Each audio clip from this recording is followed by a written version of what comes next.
That escalated quickly. This will be the last video about the spongy moth invasion. I know some of it might seem gross, and I know people got the creepy crawlies when watching.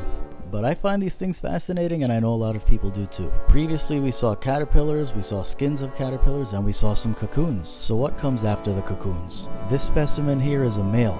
You can tell that it's a male by its brown and black colors. It looks like this male just had been born, and its wings are still folded up. I stepped away for a couple minutes, which turned out to be a mistake, because when I got back, the wings were completely unfolded. Do you remember seeing this big cocoon in the last video? Well, what ended up happening with this cocoon was unbelievable. This one I did not step away from and miss anything, because I know these things move fast. I witnessed a gigantic female spongy moth coming out of its cocoon. She was gigantic, about 1.5 inches long and 3/4 of an inch wide. The next day, maybe 15 hours later, she already had a male visiting her and they were mating. It's a known fact that female spongy moths do not fly.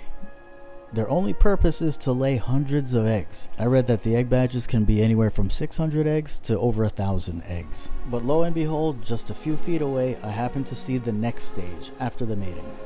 That's right, I caught a female which had just laid hundreds of eggs. That big blob under the moth is a mass of eggs. At this point, I realized that if I didn't do something, next summer my living quarters would be covered in those caterpillars, probably thousands of them. The fact of the matter is that the spongy moth, as fascinating as this has been, is an invasive species, and it has no known predators. The spongy moths and their caterpillars are known to eat leaves off of trees. I've read horror stories of people having trees die on them because the leaves would grow and then they would be eaten. I love the trees around me. They provide tons of shade and they provide a home for insects and animals. So in order to protect the ecosystem around me, I had to do it.